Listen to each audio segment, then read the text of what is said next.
గ్రామీణ ప్రాంతాల్లో మిమ్మల్ని అందరినీ ఒకటే కోరుతున్నాను, ఏదైతే ఇంత మునిపి వేస్ట్ కాంపోస్ట్ కింద కొన్ని సెంటర్లు పెట్టాం. ఇక్కడి నుంచి ప్రతి ఒక్క ఇంటి దగ్గర చెత్త కలెక్ట్ చేయాల్సిన అవసరం ఉంది.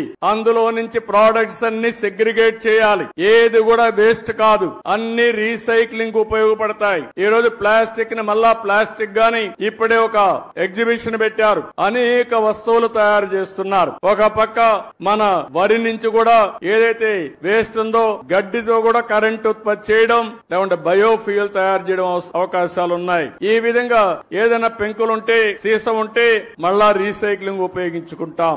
ఏవన్ మన కార్లకు ఉపయోగపడే వేస్ట్ ఏదైనా ఉంటే అలాంటి వేస్ట్ కూడా ఇంజన్లు గాని అవన్నీ రీసైక్లింగ్ ఉపయోగపడే పరిస్థితి వస్తుంది. దీన్నే సర్క్యులర్ ఎకానమీ అని పిలుస్తున్నాం. రాబోయే ఒక్క సంవత్సరంలో ఇవన్నీ కూడా డెమాన్స్ట్రేట్ చేసి ఆంధ్రప్రదేశ్ రాష్ట్రంలో ఏది వేస్ట్ కాదు, వేస్ట్ నుంచి సంపద సృష్టించే మార్గానికి అవసరమైన ఇన్సెంటివ్స్ ఇచ్చే బాధ్యత ఈ ప్రభుత్వాన్ని చెప్పి మరొక్కసారి మీ అందరికీ తెలియజేస్తున్నా.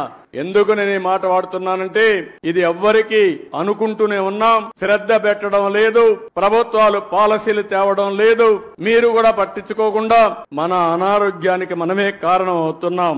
ఈ రోజు ఈ యొక్క రీసైక్లింగ్ సర్క్యులర్ ఎకానమీకి ఇప్పటికే 87 మున్సిపాలిటీల్లో 157 ఆర్ఆర్ సెంటర్లు కూడా ఏర్పాటు చేశాం. ఇదే కార్యక్రమానికి రాబోయే రోజుల్లో 17 కార్పొరేషన్లు వచ్చే జూలై 5 నాటికి, ఇప్పటికైతే అక్టోబర్ 2కు 17 కార్పొరేషన్లు వస్తున్నాయి. వచ్చే ఏడాది జూన్ 5కి మొత్తం రాష్ట్రాన్ని సింగిల్ యూజ్డ్ ప్లాస్టిక్ రహితంగా మారుస్తాం.